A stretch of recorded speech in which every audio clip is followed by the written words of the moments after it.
Here you go. What my husband handed me was unmistakably divorce papers.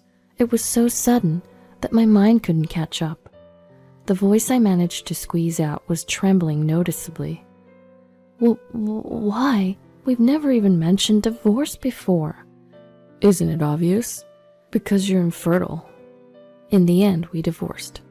I was forced to take all the blame and end the relationship unwillingly. However, the tragedy of my husband was to come several years later.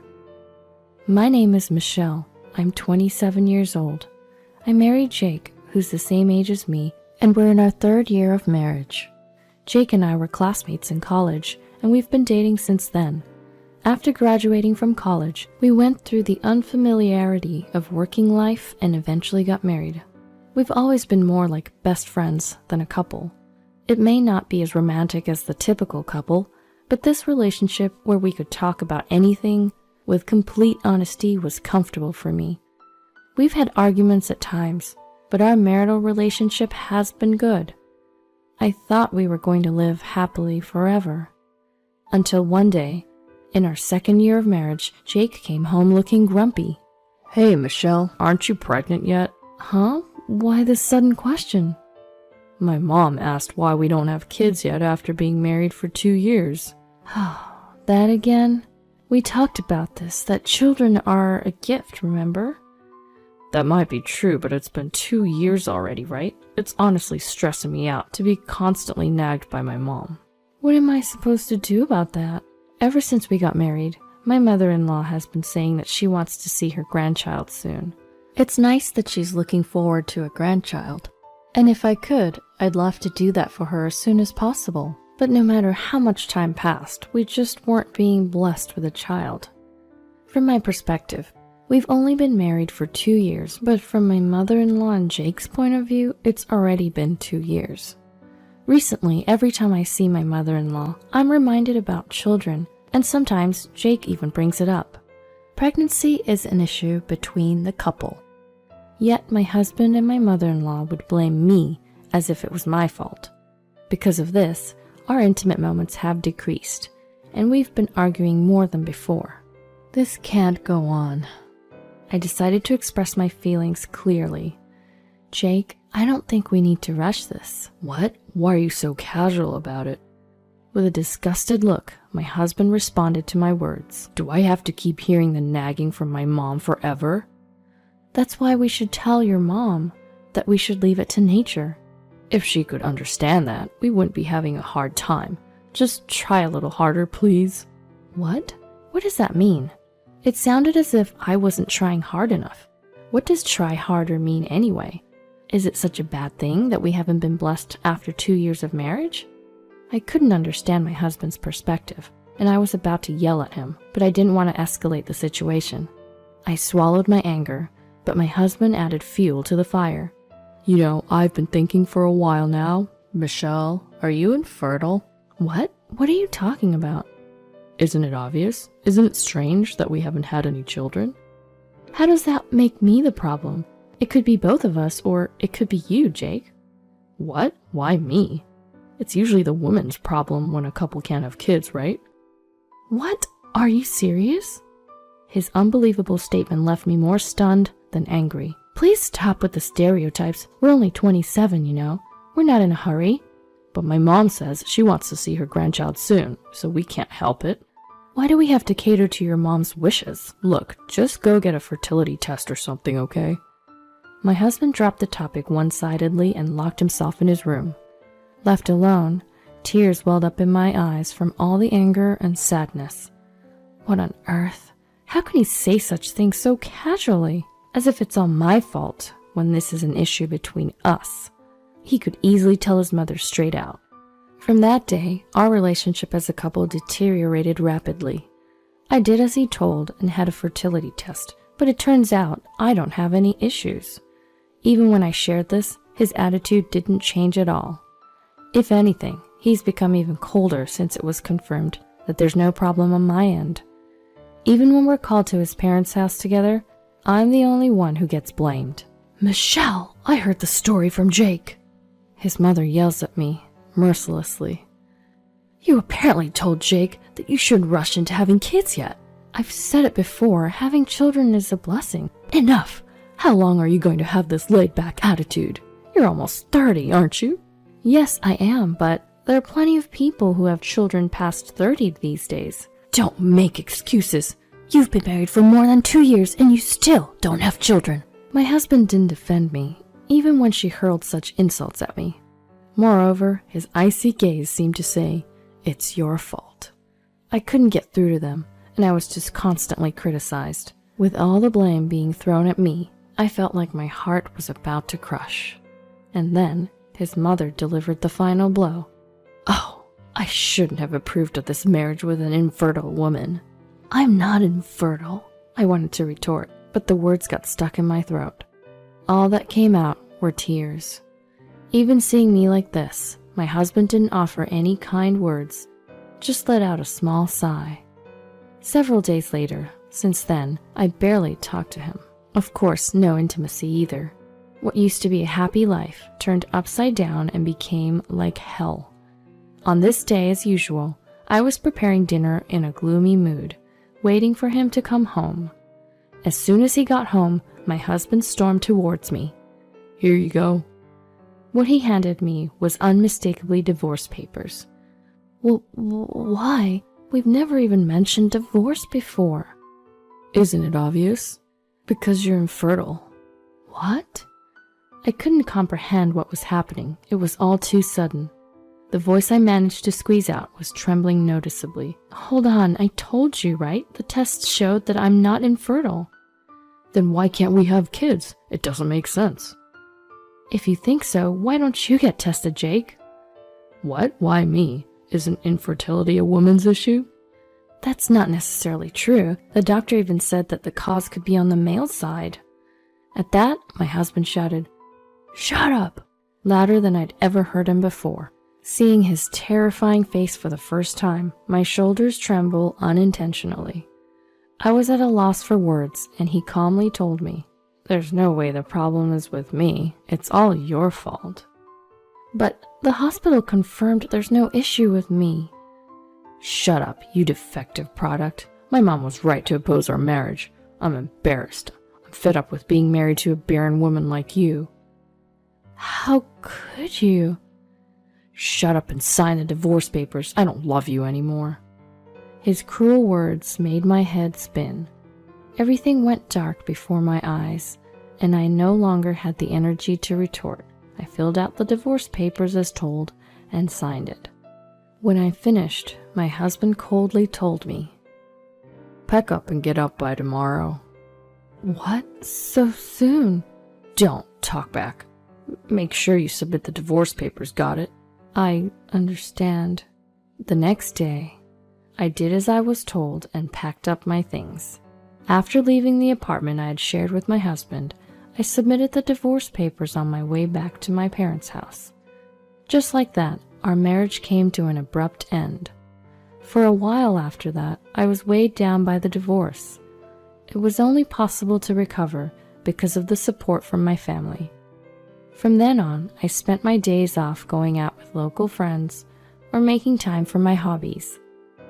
Doing so gradually faded the unpleasant memories of Jake, and I was steadily stepping into a new life. 2 years later, I remarried a man I met at the gym I started going to for my hobby. We were able to have a child right away. I wasn't infertile after all. There was no reason for me to be blamed. Just knowing that I could become pregnant lightened my heart. I'm glad I divorced Jake. I thought that from the bottom of my heart.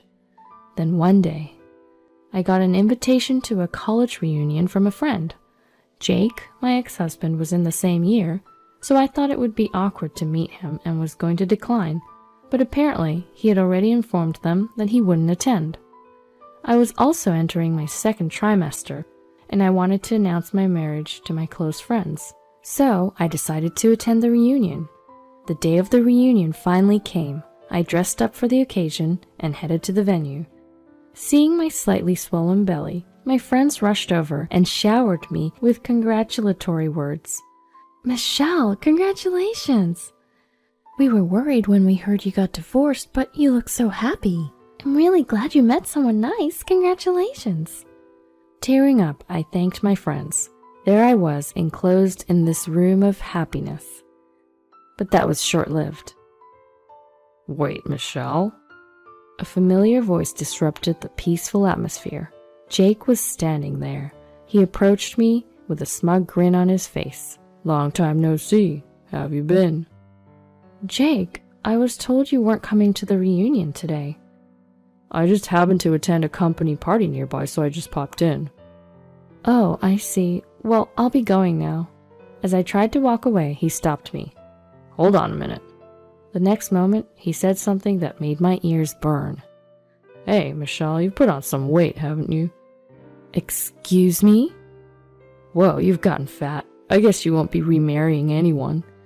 He looked me up and down, laughing at me in a demeaning way. In that moment, the tiny bit of feelings I had left towards him instantly turned into hate. Seeing me tremble in anger, my ex-husband mistakenly thought he'd won. Taking advantage of my silence, he started hurling insults at me. Your belly is too big. You're a terrible woman. He's the terrible human being.